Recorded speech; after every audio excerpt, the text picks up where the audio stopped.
Welcome to the deep dive. If you are currently studying for the Salesforce Agentforce Specialist certification, you know the feeling. You are likely wading through documentation that is vast, dense, and feels less like a study guide and more like an ocean of architectural jargon. That is the reality of building enterprise-grade AI. The generative AI space moves so quickly that consolidating the technical facts, the exact constraints, the required syntax, and those non-negotiable definitions is half the battle, especially when you need that precise knowledge to stick for exam day. It is about moving from general knowledge to specialized applicable knowledge. That is precisely our mission today. We are acting as your architectural editor, cutting through all the noise to pull out the precise, certification-ready nuggets of truth. We are focusing intensely on the core Agentforce architecture, how it is built to be both powerful and securely constrained within the Salesforce ecosystem. And the high-level concept is your anchor throughout this deep dive. Agentforce is not about simple automation or basic chatbots. It is about creating trusted, highly customizable AI agents that must reason, perform complex, impactful business actions, and operate reliably right within the secure CRM environment, often without human intervention. That reliability is key. So we have structured this analysis as a study blueprint. We'll be reviewing the foundational agent architecture, detailing the indispensable role of structured memory, which means those all-important variables, how we enforce reliable execution control using filters, the mechanisms for data grounding via Data Cloud, and finally, the practical mandatory steps for external integration using the Agent API. We are diving deep into the functional requirements and constraints that ensure these agents work. Let's get started. Okay, let's start with the basics. We know Agentforce is Salesforce's AI agent platform, designed specifically to automate service and sales tasks. But in the context of enterprise architecture, what fundamentally sets it apart from other AI platforms? Well, what really defines Agentforce is its native reliance on CRM and Data Cloud data. This isn't just an API connection, this is deep integration. And this allows these agents to do two absolutely critical things. First, understand complex, context-rich requests from users, requests that reference existing customer records, history, or entitlements. Right. And second, decide on the appropriate, auditable business actions to complete those tasks, whether those actions are internal to Salesforce, like updating a case, or connected external systems, like adjusting an inventory order via MuleSoft. It replaces manual steps with automated, verifiable processes. That level of autonomy and integration sounds incredibly heavy-duty. Which brings us to a necessary point of clarity, separating Agentforce from the Agentforce Assistant, which we formerly knew as Einstein Copilot. For the specialist exam, this distinction must be crystal clear. Yeah, they are entirely complementary tools, but their scopes and target users are very different. Think of it this way. Agentforce Assistant handles in-app, quick task help, primarily for employees working within the Salesforce interface. It enhances employee productivity for tasks like drafting emails, summarizing recent record activity, or suggesting next best steps directly on a screen. Its actions are usually bounded by the current screen or record. Whereas Agentforce itself. Agentforce runs the heavier, autonomous, end-to-end workflows. It operates across multiple Salesforce clouds and connected external systems. It is the full autonomous workflow engine that executes the entire business process from start to finish. So you need a service agent that lives on your website and handles resolution from discovery to final case closing, you use Agentforce. Got it. But if you need a field rep to quickly summarize their last meeting while on the mobile app, you use Agentforce Assistant. The scope of Agentforce is just much broader, focused on complex, autonomous, multi-step orchestration. Got it. One is an employee helper operating in-app. The other is an autonomous workflow engine operating across the enterprise. Now let's look at the platform itself. What are the key architectural features we must remember? There are 6 core features that define the platform's functionality and governance, which ensures it meets enterprise standards. First, the Atlas Reasoning Engine. This is the core AI brain. It is responsible for planning and executing complex, multi-step workflows. It takes the user's intent, reviews the available actions, and stitches them into a coherent, reliable process plan. Okay, so that's the brain. What's next? Number 2 is the Agent Builder. This is the configuration environment, the central tool where administrators connect agent actions using deterministic tools like Flows, MuleSoft, external APIs, or Apex code. And then you need to see what it's doing. Right, which brings us to number 3, the Command Center. This is your single, centralized hub for monitoring the live performance, health, and activity of all deployed agents. It is the operational view. That covers design, execution, and monitoring. What about the necessary layers for security and cost tracking? This is critical. Number 4 is the guardrails and trust layer. This is perhaps the most important layer for the enterprise. It adds critical security controls like data masking, compliance monitoring, toxicity filtering, and PII governance right into the generative AI interactions. It ensures trust. And the money. And the money. Number 5, the digital wallet. This tracks the ROI and cost. It is your tool for tracking Agentforce usage in real time, essential for calculating total cost against savings models, whether you're using conversations or flex credits. It ties usage directly to business outcomes. And the last piece. And finally, number 6, pre-built agents. Agentforce provides readily available templates, SDR, service, and sales coach agents that offer pre-configured flows and actions, allowing teams to launch specialized capabilities faster and use Salesforce best practices out of the box. That is a comprehensive platform, but how does the agent itself think and act? We mentioned the 4 core conceptual capabilities that define its operational toolkit: reasoning, doing, knowing, and remembering.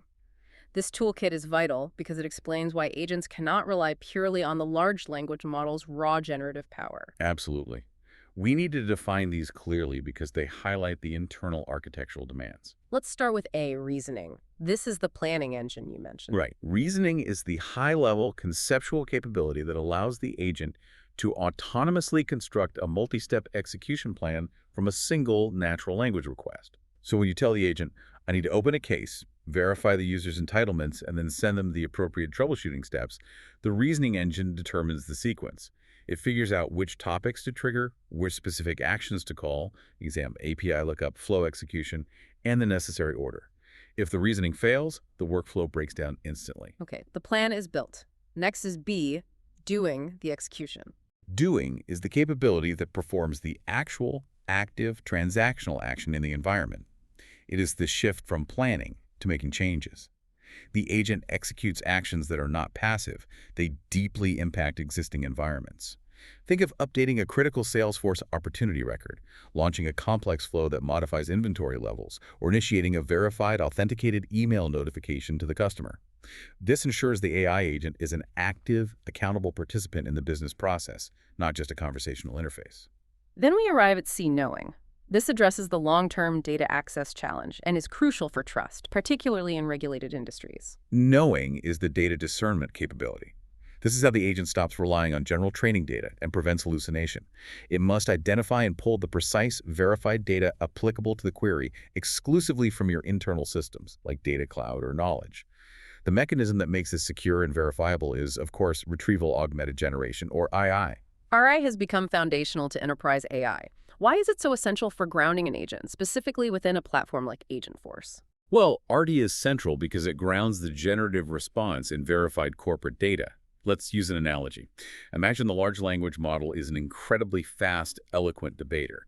But if you let that debater speak without consulting any facts, they might just invent things. That is hallucination.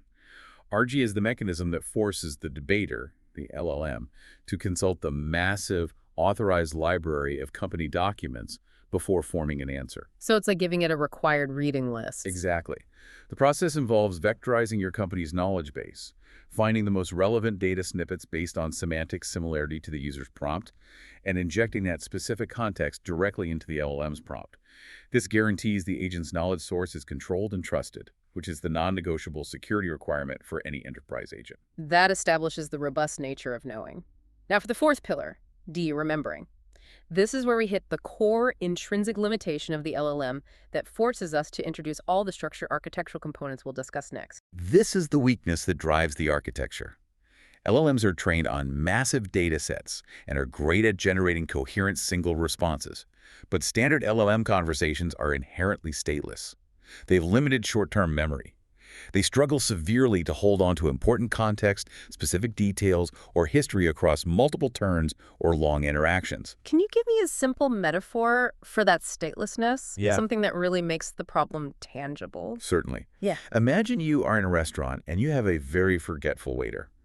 Every time the waiter leaves your table and comes back, they have completely forgotten what you ordered, who you are, and what you talked about 2 minutes ago.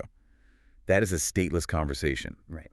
If you mention your case number in the first message and try to reference it 10 messages later, the waiter, the LLM, might not remember it unless it's explicitly in the very last few tokens of the prompt. This architectural limitation, this short-term memory weakness, is the direct motivation for building structured memory components like variables.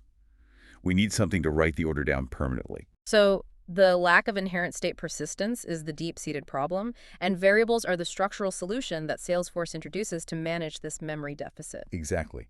We use architecture to fix the inherent limitations of the underlying AI model. Okay, let's pivot to that solution. Variables. They are the new structured memory type in Agentforce, providing persistent storage for the session.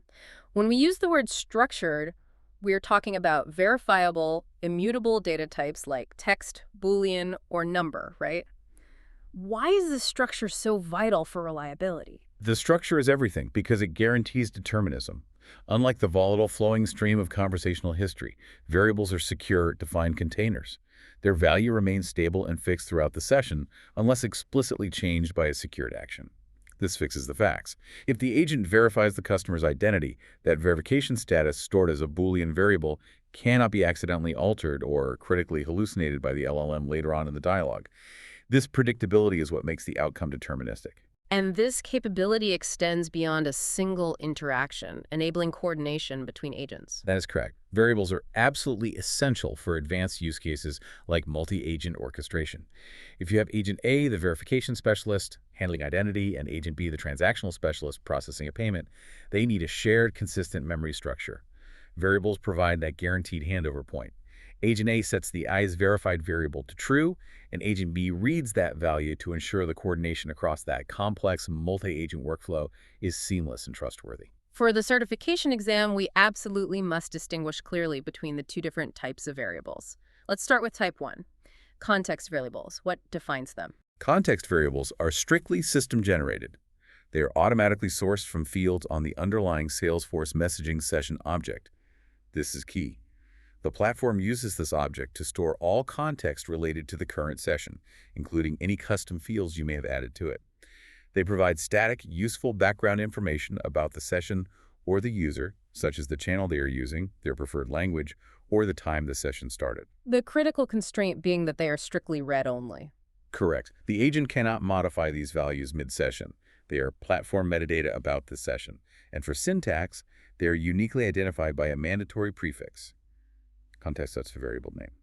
This prefix flags them immediately as a mutable session context. So if we use context and user language in the agent's instructions, we ensure the agent always responds in the user's preferred language, a value which is securely pulled from the session record and cannot be corrupted by the conversational flow. Exactly. Read-only, system-generated, uses the context prefix.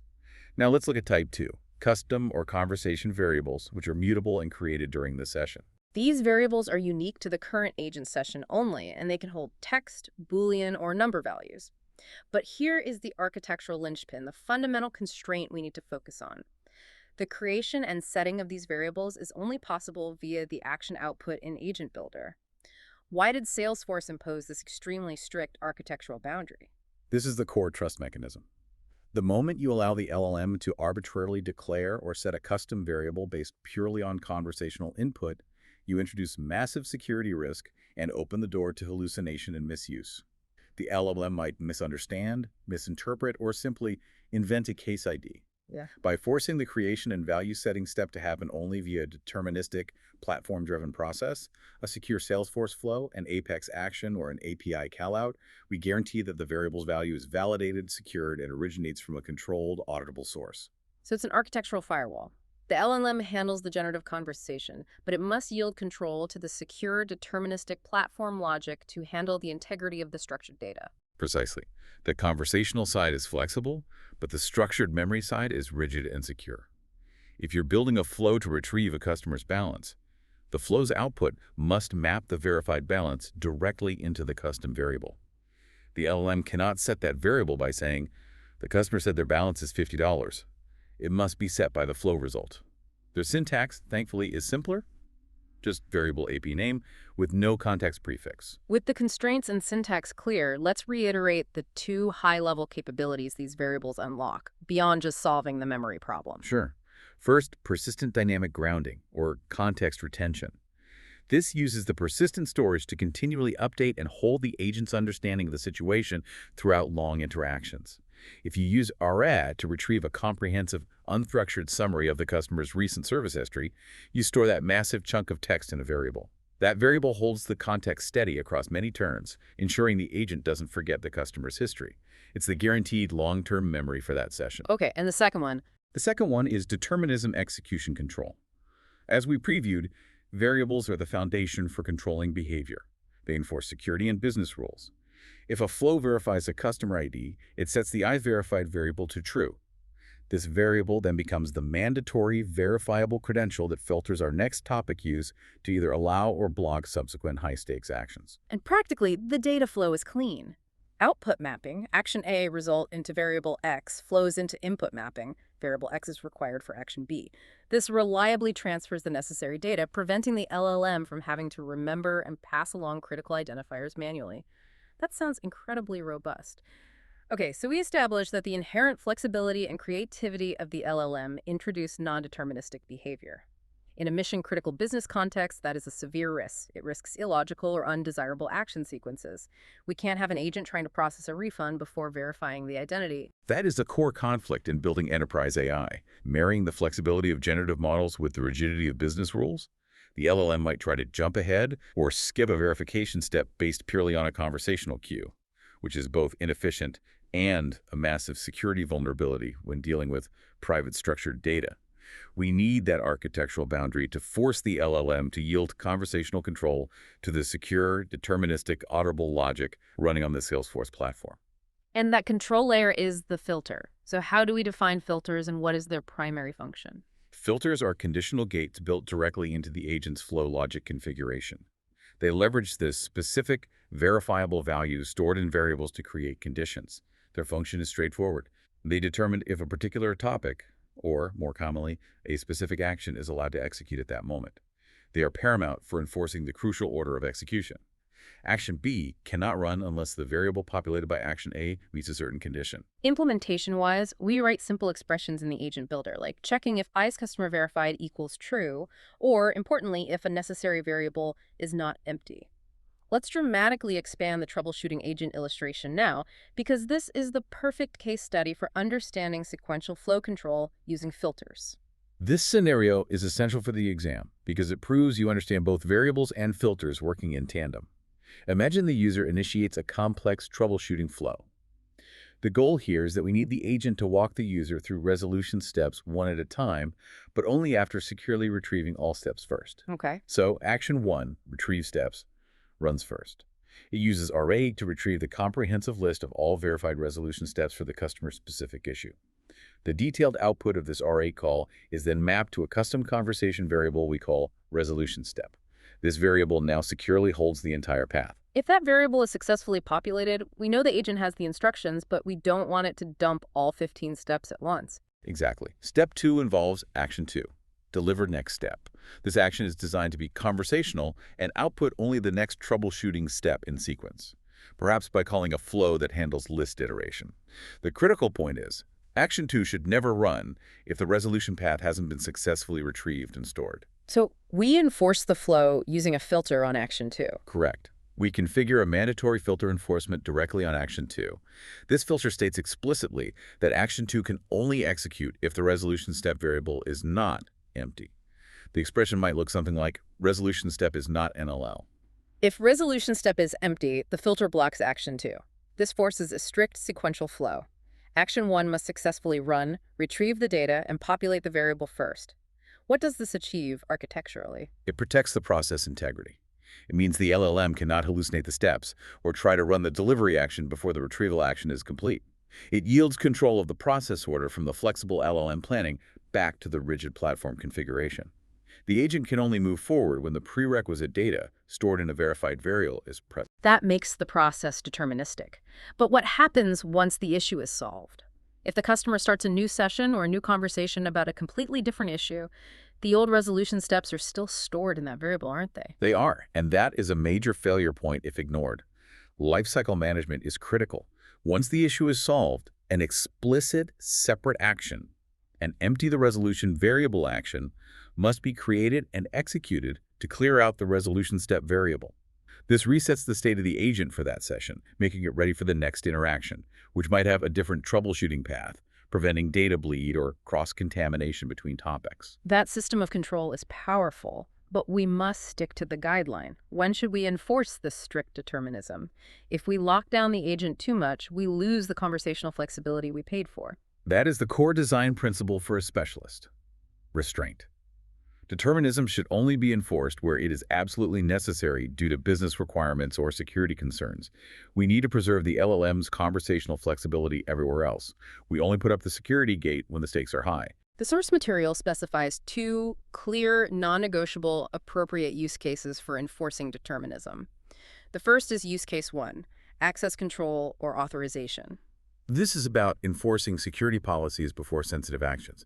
If the action involves disclosing PII, accessing confidential data, or executing a high-privilege action like initiating a funds transfer or changing a customer service tier, you must use variables and filters as essential security gates.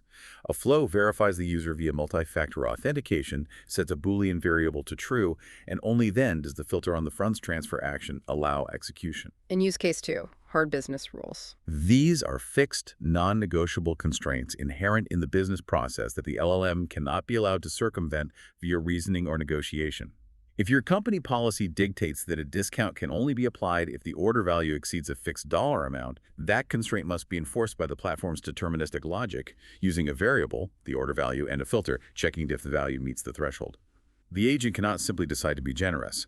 The system must enforce the fixed threshold. This makes the architecture itself the guarantor of compliance and security. Now we shift focus to the agent's knowledge acquisition, the knowing capability. Agents are grounded in internal data using data libraries and content indexing. What are data libraries, and what role do they play in building trust? Data libraries are the structured repositories of verified, controlled corporate knowledge that Agentforce agents use for grounding responses. The reason they build trust is that they limit the agent's knowledge universe to only what your organization sanctions. Sources include the native Salesforce knowledge base or uploaded files, text, HTML, and PDFs. These documents are processed and indexed for retrieval. When we talk about processing these large files like extensive HTML service manuals or resort knowledge articles, the method we use to break up the content is critical for maximizing RE's accuracy. This is where section-aware chunking comes in. This is a key technical detail. If you simply chop a long document into fixed 500-word chunks, you often separate a paragraph from its critical heading, destroying the context. Section-aware chunking solves this. It intelligently breaks content into logical sections, using HTML headings, paragraphs, or document subsections instead of arbitrary lengths. By preserving the context within each segment, it dramatically improves retrieval accuracy because when the agent searches for warranty details, it retrieves the full, logically bounded section under the warranty details heading, not just random sentences. Excellent. Next are retrievers. These components fetch the relevant information dynamically for Argy. We need to understand the function and limitation of the 3 main types: default, individual custom, and ensemble. Default retrievers are the most basic. They provide an out-of-the-box way to retrieve data from a single, uncustomized data source. They are simple and quick to deploy, but they lack any filtering or fine-grained control over the dataset. If the default is too simple, we move to individual retrievers. When is that fine-grained control necessary? Individual or custom retrievers are mandatory when you require fine-grained control over retrieval behavior. This customization is vital for performance and accuracy. It allows you to specify. First, field selection. Which specific fields from the record are included in the retrieval, reducing unnecessary data transfer. Second, pre-filters. Applying mandatory filters before the search is executed to limit which records are even considered. And third, result control. Defining the exact number of results returned to the LLM. And an ensemble retriever. An ensemble retriever is simply a collection of multiple individual retrievers. You might use it if a query requires checking both the product knowledge base and customer support FAQs simultaneously. It coordinates the results from several individual sources. Let's drill down into the example we touched on earlier, enforcing active warranties. If we want the agent to only discuss active warranties and ignore expired ones, how do we use custom retrievers to enforce this determinism? This is a perfect example of why pre-filters are non-negotiable. The required approach is using a custom retriever with a hard pre-filter. You configure the pre-filter to strictly enforce the condition, for instance, warranty status, active. Why not just put the instruction only talk about active warranties in the LLM's prompt? Because the LLM's instruction-based filtering is inherently soft and subject to the model's reasoning, it might interpret the instruction flexibly or ignore it if the conversational flow suggests otherwise. A hard pre-filter, executed by the platform before the LLM sees the data, guarantees deterministic results. It ensures only records matching that criteria are even retrieved from the database, eliminating the possibility of discussing expired warranties. This is an architectural guarantee of accuracy. That clarity is fantastic. Finally, let's look at search types, the mechanism for matching user intent to the data. We have keyword, vector, and hybrid search. Keyword search, lexical matching, is based on exact text matches. It is fast but brittle. Vector search, powered by semantic embeddings, is the generative AI standard. It matches the meaning or intent of the query, not just the exact text. When is vector search the definitive choice? It is the appropriate choice when dealing with the ambiguity of human language. Frequent misspellings, use of synonyms or variations in phrasing. If a user asks, "How do I fix the broken tap?" vector search, understanding that tap is semantically similar to faucet, will correctly identify the relevant maintenance document, even if the word tap never appears in the document. It ensures conversational robustness. And the final combination, hybrid search. Hybrid search combines the semantic flexibility of vector search with the lexical precision of keyword search. You use it when you have a query that mixes both structured, precise terms and natural language. For instance, a query might be, "What is the warranty status for account ID 400-123?" The account ID needs lexical precision, keyword search, but warranty status needs semantic flexibility, vector search. Hybrid search offers the best of both worlds, ensuring high recall and precision for complex, enterprise-level queries. Now that we understand how the agent is structured, how it remembers, and how it knows, let's look at the functional roles Agentforce provides. Agentforce provides specialized agents tailored for different business functions. We need to clearly define the scenarios and data focus for the three main types. Understanding the target use case is crucial here. First, the Agentforce service agent. The service agent is the frontline support. Its role is to support customers by processing cases, autonomously resolving common inquiries, handling status checks, and escalating complex requests when necessary. A standard use case would be deploying it on an Experience Cloud partner portal. In that scenario, the service agent can use Argy on the knowledge base to answer detailed product specification questions, or it can allow authenticated partners to submit new leads or update existing records by invoking secured flows or custom actions.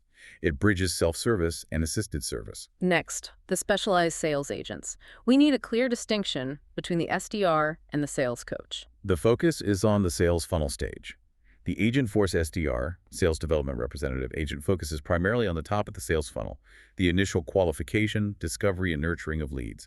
They analyze lead data, prioritize engagement, draft initial follow-up emails, and ensure the lead record is enriched before handing it off to a human sales rep. And the sales coach. The sales coach operates at the bottom of the sales funnel. It supports sales reps, not external customers, with personalized coaching, offering deal-specific feedback, revenue insights, or suggestions on overcoming objections. It might run internal prompt templates to analyze a deal's status and provide immediate, tailored advice to help the human close the deal. Their data needs are different. The SDR needs broad lead data. The coach needs focused, deep opportunity, and forecast data. The third category is the Agentforce employee agent. This is the broad category designed to support employees across various sales-related internal tasks. This agent might help an employee find specific record data quickly, run internal quick flows to request budget approval, or generate internal reports. It acts as an autonomous assistant for internal business operations. Moving to the agent's decision-making process, the reasoning engine determines topic relevance based on the user's message. What two configuration components does it analyze to make this determination? It uses the topic name and the classification description. The topic name is the concise identifier, e.g., handle warranty claim. The classification description is the natural language context you provide about the topic's purpose, detailing the types of user utterances that should trigger it. The engine analyzes both to see which defined topic aligns best with the user's intent. If there's no sufficient match, it defaults to the off-topic classification. Now, a critical debugging point. If the correct topic is selected, which means the intent was correctly classified but the wrong action triggers within that topic, where should we focus our debugging efforts? The issue is almost universally found in how the action instructions are written. Action instructions are the specific, detailed guidance you give the reasoning engine on when and how to use that particular action.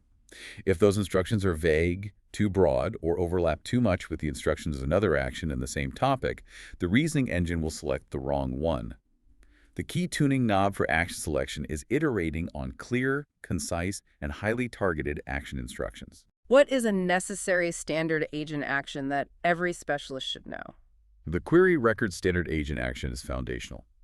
It is used specifically to fetch multiple records that match specified criteria, such as filtering for account type, prospect, and state, Virginia, New York. It returns a structured list of records to the agent for display, processing, or to populate a variable.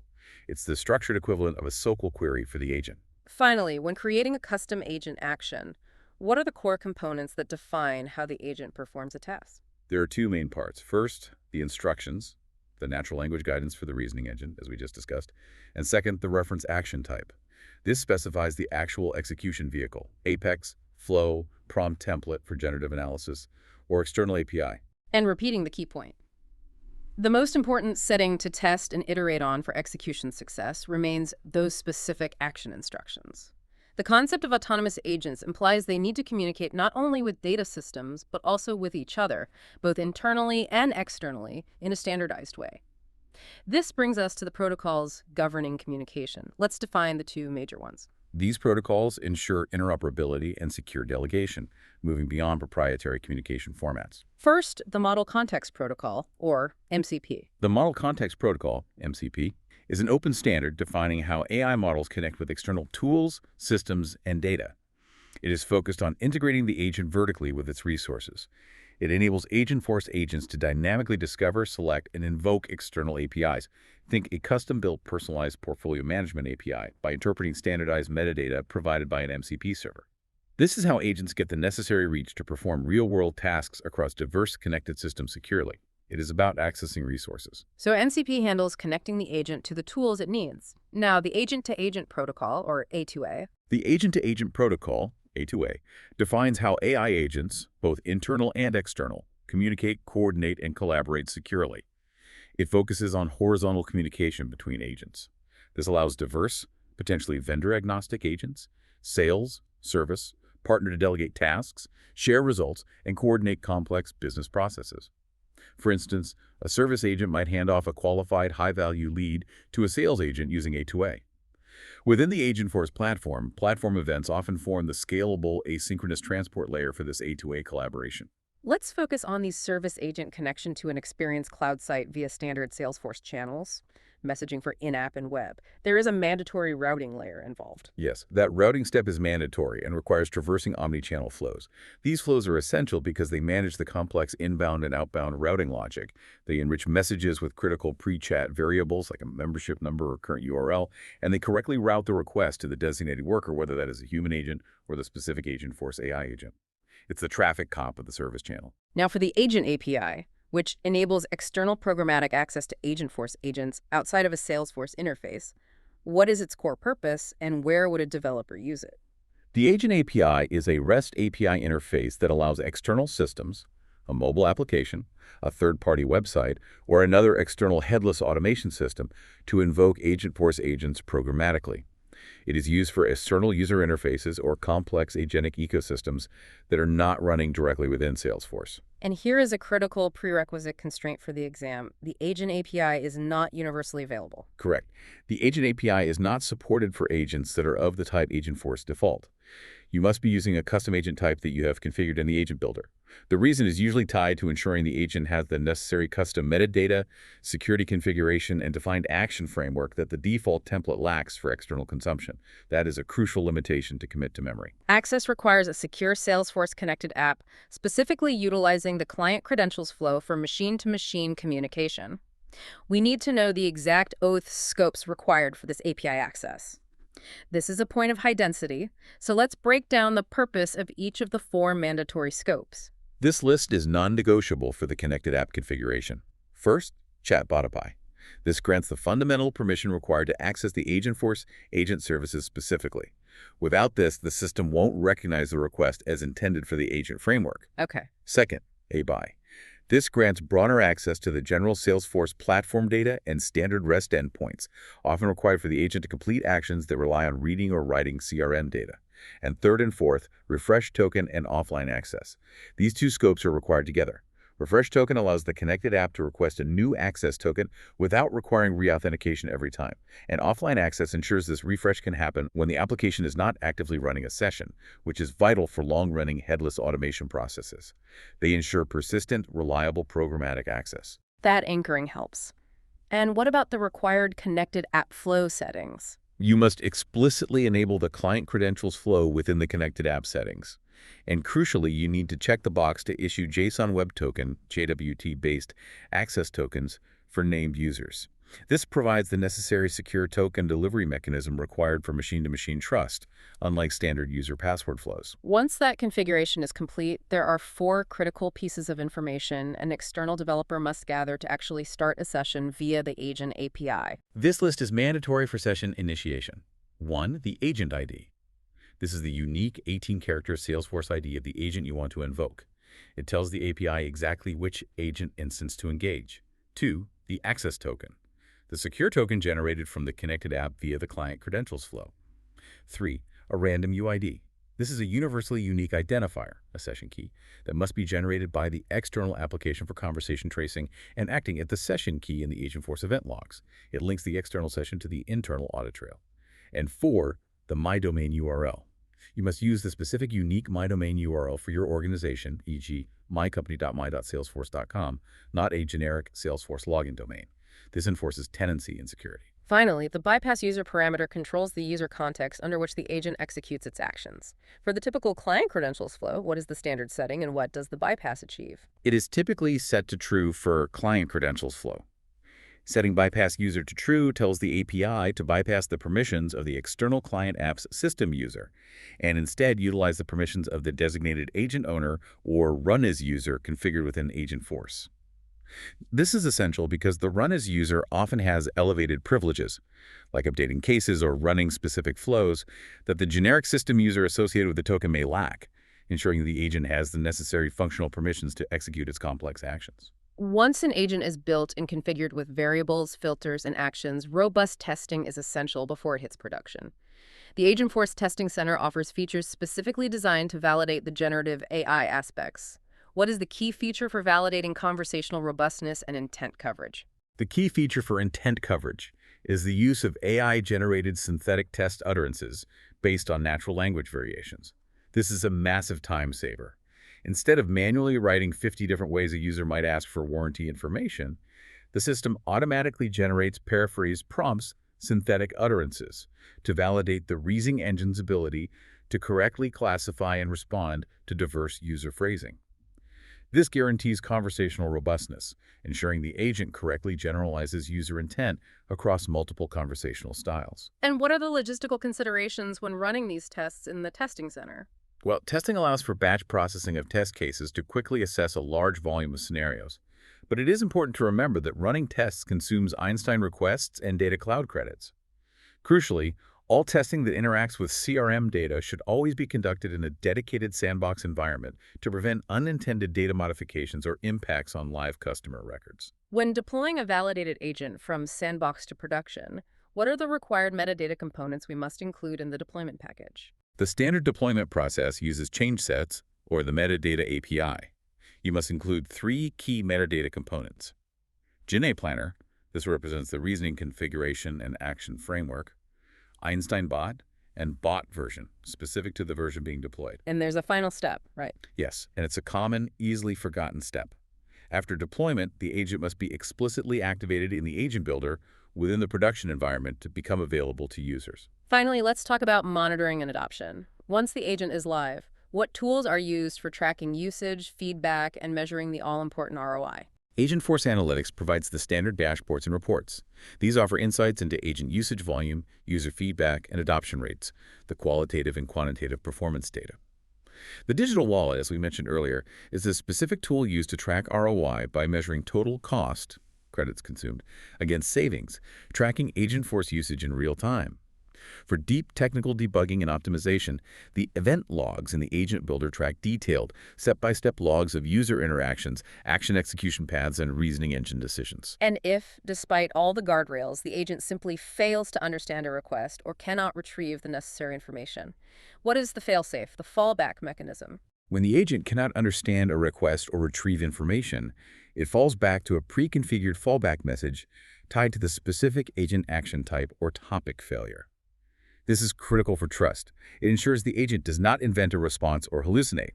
It simply delivers a consistent, safe message like, "I couldn't find what you're looking for. Please try again," or rephrase your request. That was a comprehensive review of the Agentforce Specialist Blueprint. If we bring it back to the core architectural bridge, variables provide the persistent, verifiable context, the structured memory that fixes the facts. Filters enforce the deterministic execution, the mandatory control layer that ensures process integrity and security.